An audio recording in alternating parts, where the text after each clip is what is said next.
നമസ്കാരം. റാഫ് ഫുട്ബോളിലേക്ക് അവർക്കും സ്വന്തം. വേൾഡ് കപ്പിൽ അർജന്റീനയുടെ ആദ്യ മത്സരം വരുന്ന ബുധനാഴ്ച പുലർച്ചെ ഇന്ത്യൻ സമയം 6:30 അൾജീരിയയുമായിട്ടാണ്. കളിക്ക് മുന്നോടിയായിട്ട് ടീം പ്രിപ്പറേഷനുമായിട്ട് മുന്നോട്ട് പോകുമ്പോൾ പരിക്ക് അർജന്റീനയെ വലക്കുന്നുണ്ട്.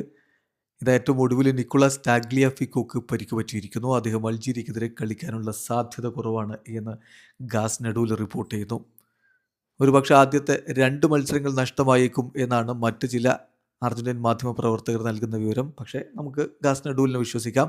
നെഡൂൽ പറയുന്നത് ആദ്യ കളി എന്തായാലും നഷ്ടമാകും. ഇപ്പോൾ പക്ഷേ ടാഗ്ലിയാഫിക്കോയെ സ്ക്വാഡിൽ നിന്ന് ഒഴിവാക്കുന്നതിനെക്കുറിച്ച് അർജന്റീന ചിന്തിക്കുന്നില്ല.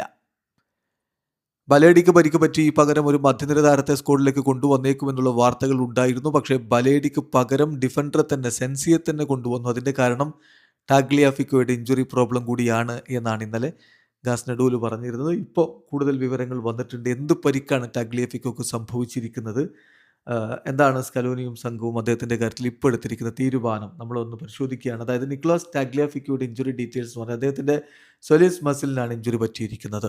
ഒരു ബൈനർ ഇഞ്ചുറിയാണ്. ഈ ഇഞ്ചുറി സീരിയസ് അല്ല, പക്ഷേ സ്റ്റിൽ ഇത് മസിൽ ഇഞ്ചുറിയാണ്. അത് കെയർഫുള്ളി ഇവാലുവേറ്റ് ചെയ്യുകയും നഴ്സിംഗ് നടത്തുകയും ചെയ്യേണ്ടതുണ്ട്. ലയണൽ സ്കലോനിയും ടാഗ്ലിയാഫിക്കോയും മെഡിക്കൽ സ്റ്റാഫും തമ്മിൽ ചർച്ച നടത്തിയിട്ടുണ്ടായിരുന്നു. അതനുസരിച്ച് താരം ഒപ്റ്റിമിസ്റ്റിക് ആണ്, സ്ക്വാഡിൽ തന്നെ ഉണ്ടായിരിക്കും. പക്ഷേ ഫൈനൽ ഡിസിഷൻ സ്കലോനിയാണ് ഇനിയും എടുക്കേണ്ടത്.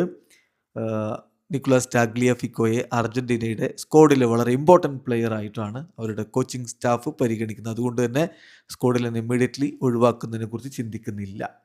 കോച്ചിങ് സ്റ്റാഫ് ഇപ്പോൾ ടാർഗറ്റ് ചെയ്യുന്നത് ടാഗ്ലിയാഫിക്കോയെ 2ാമത്തെ മത്സരത്തിന്, വേൾഡ് കപ്പിൽ അർജന്റീന 2ാമത്തെ മത്സരം ഓസ്ട്രിയക്കെതിരെയാണ്. ആ കളിക്ക് അദ്ദേഹത്തെ തിരികെ കൊണ്ടുവരാൻ കഴിയും എന്നുള്ളതാണ് ഇപ്പോൾ അവർ ടാർഗറ്റ് ചെയ്യുന്നത്. സോ അദ്ദേഹം കീ പ്ലെയറാണ്. നിലവിൽ അദ്ദേഹത്തെ സ്ക്വാഡിൽ നിലനിർത്തുക, റിക്കവർ ആക്കുക, ടൂർണമെൻറ്റിൻ്റെ ലേറ്റർ സ്റ്റേജിൽ ഉപയോഗപ്പെടുത്തുക എന്നുള്ള പ്ലാനിലാണ് അർജന്റീന മുന്നോട്ട് പോയിക്കൊണ്ടിരിക്കുന്നത് എന്ന് അർജന്റീൻ മാധ്യമപ്രവർത്തകൻ ഗാസ് നെഡൂൽ റിപ്പോർട്ട് ചെയ്യുന്നു. വീഡിയോ അവസാനിക്കുന്ന ഫുട്ബോൾ ലോകത്തെ കൂടുതൽ വിശേഷങ്ങളുമായി റാഫ് ടോക്സിൽ എത്താം.